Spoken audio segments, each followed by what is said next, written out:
If we were to have another event like the event that happened 12,800 years ago, I can say with absolute confidence that our civilization would not survive it. Scholars who attempt to investigate the possibility of a past cataclysm often find themselves in the crosshairs of very vicious attacks from their colleagues. The mammoths, the mastodons, the saber-toothed tigers, the giant sloths, all of these creatures were in the world until 12,800 years ago, and then they were gone. Overnight. Very, very radical, rapid change. In dealing with history, and particularly in dealing with prehistory, there is a difference because history is based primarily upon written documents, and prehistory you're dealing with objects, artifacts that are dug up out of the ground. I began to realize how ideological this is, that actually when I'm dealing with academics, with archaeologists or professional skeptics of any kind, I'm dealing with people who already have an ideological position. And that ideological position is confronted by the position I take. So in an ideological war, what you try to do is to destroy your opponent in any way, fair or foul. And it's helped me to understand that there is an ideological war over our past.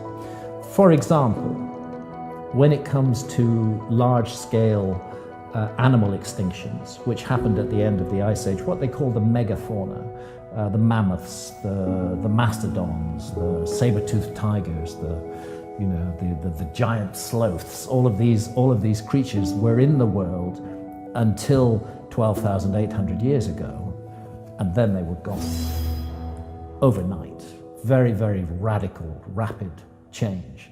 Now, the mainstream, for some reason in this ideology, doesn't like cataclysms. It doesn't like cataclysmic events. It doesn't want to think that that cataclysms have played a role in the human story. So seeking for a way to explain the disappearance of the megafauna, the natural option for mainstream archaeologists is to say, oh, that was human predation that did it. That was human hunting that did it. And suddenly we're required to picture a group of hunter-gatherers who are so incredibly efficient and so ruthless that they wipe out the entire megafauna of, for example, North America in a matter of months. I don't know any hunter-gatherer community that behaves that way. They respect their prey. They live with them. They co-depend upon them. They don't wipe them out. What does wipe them out is a giant comet impact, which melts the ice sheets and causes huge flooding over North America. So there's a tendency in the study of prehistory to want to keep the past kind of nice and calm and just the way it is now. There's even a word for it. It's called uniformitarianism. And it's a doctrine that things should have unfolded in the past, much in the way that we see them unfolding now. So if we don't have any giant cataclysms happening in the earth now, then there wouldn't have been any cataclysms in the past. And yeah, we know about the dinosaurs and they were made extinct by an asteroid, but that was 65 million years ago. Surely within the human story there's been no such thing. And as a result, scholars who attempt to investigate the possibility of a past cataclysm often find themselves in the crosshairs of very vicious attacks from their colleagues, as though somehow they're upsetting the apple cart in some way, and as though we shouldn't think about these things. I don't think that it's deliberate, planned censorship. Right. I think it's the mindset of the individuals who we have entrusted with interpreting our history for us. And that is a mindset that is troubled by cataclysms. It doesn't want them to have happened, whether consciously or subconsciously, and looks for other reasons to explain why things are the way they are. Yeah, it's important you say that, because it's not, in your mind, that conspiracy. It's just I don't think so. A natural tendency for them to shy away from these things. Yes. Because also, keeping things in the status quo keeps everything Yes. the way it should be. Yes. Keeps them in their same jobs, their institutions alive. Absolutely. And so they just naturally become uncomfortable Yeah. and resist when they hear these new theories. Very much so. And this is a classic example that I go into in this new book of archaeology going radically, drastically wrong. And it's partly connected to that so-called overkill theory, where the megafauna were supposedly wiped out by this ruthless hunter-gatherer population. And it's an archaeological theory called Clovis first. And it dominated American archaeology for 50 years. The notion that there's a culture that archaeologists call the Clovis culture. We don't know what they call themselves. They're called the Clovis culture because what's called the type site, the classic site that they were at, is near the town of Clovis, New Mexico, in a place called Blackwater Draw, near Clovis, New Mexico. And apparently the archaeologists needed to go to Clovis to get beer, so they called it the Clovis culture. And this Clovis culture, there's no evidence of it in North America before 13,600 years ago. It flourishes for about 800 years, and 12,800 years ago, it vanishes completely from the picture. The position of archaeology for 50 years is those were the first human beings to enter America. No human beings entered the Americas before 13,600 years ago. And those are the same archaeologists who repeatedly called me a pseudoscientist or a pseudo-archaeologist for suggesting other possibilities. But lo and behold, what do we find? Round about 2010 onwards, the evidence becomes overwhelming that Clovis was not first at all, not first by even a tiny margin, a huge margin, first by a huge margin, not 25,000, 35,000, 50,000. As part of the research for this book, I went to the San Diego Natural History Museum and interviewed Dr. Tom Desmarais, who's the chief paleontologist there. The reason I interviewed him was because he'd just had an extraordinary paper published in Nature in April 2017. And that paper documents human presence in North America 130,000 years ago. That's 10 times as old as the Clovis culture. And all archaeologists admit this now, that the Clovis first was a mistake. They got it wrong, completely wrong. Human beings have been in America for much longer than that. But what they don't comment upon is the careers that were ruined as a result. People like Jacques Saint-Mars, who excavated Bluefish Caves in the Yukon. He had his career literally ripped to shreds by his colleagues because he was proposing humans in America 25,000 years ago. He had his research funding withdrawn. He could only continue on his own buck. Nobody was supporting him, but he was right. He was right, and this happens again and again. So when archaeologists of that type say, you know, Hancock is a pseudoscientist, I say, hang on a minute, you guys are the pseudoscientists. You guys sold us Clovis first for 50 years. You guys withdrew funding from research that might have exposed that lie earlier. You wouldn't let it happen. And that's not right. It shouldn't be that way. Archaeologists should not take the view that they have got a firm and fixed picture of the past, because actually we know so little about the past. They should always be saying this is our provisional position, but we are open to other possibilities. Because if they don't say that, those other possibilities are going to come along and kick them in the ass pretty soon. And that's what's happened with Clovis first. And Clovis first is not a small matter.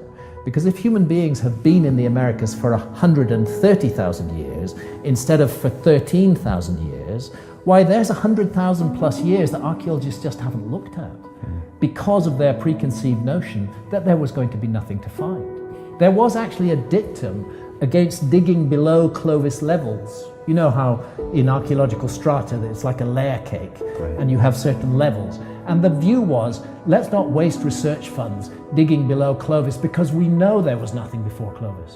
What an idiotic, what a ridiculous position to take. Those archaeologists who did risk it and who dug deeper, like Al Goodyear at Topper in the Carolinas, they found human stuff going back tens of thousands of years earlier. So, you know, I think we're dealing with an ideological discipline, and I think it should be more provisional in what it says and in what it claims, and it should be less despising of people who consider other possibilities, because that's a useful thing to do. It's useful to consider other possibilities, even if they're wrong.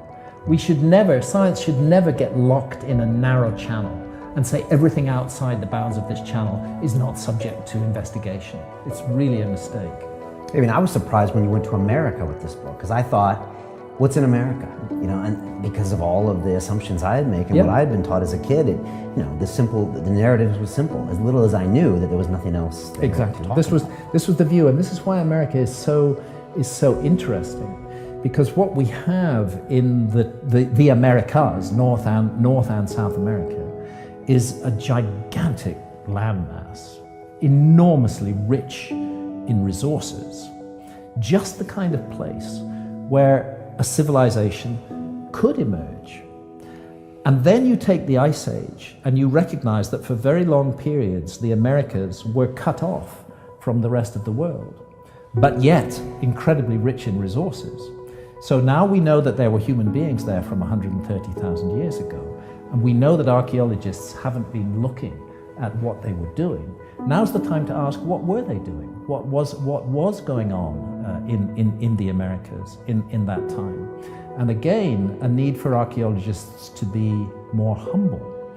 How much have they really looked at? Take the Mississippi Valley civilization, which plays an important role in this book. The famous sites are sites like Cahokia or Poverty Point, or the Ohio sites such as High Bank and Newark.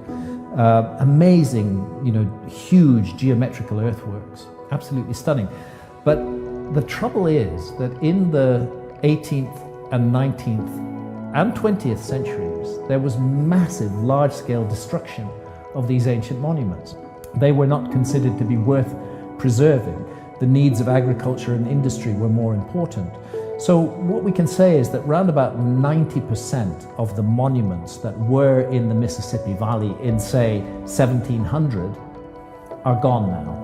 They're not there. So archaeologists, in drawing their conclusions about that culture, are drawing it on a tiny fraction that's randomly left by chance from the mass-scale wipeout that was caused. And then when the archaeologists come to it with preconceived ideas about what sort of culture it should be, that's another form of censorship that imposes itself upon the past. We should let the past speak for itself. And was that just human destruction without people thinking about it? Why would Well, this I mean, first of all, there was the view. You know, things have changed. We live in a different world today. But America in the 18th and 19th centuries was in an aggressively expansionist, expanding westward, and that involved taking the land of the indigenous inhabitants.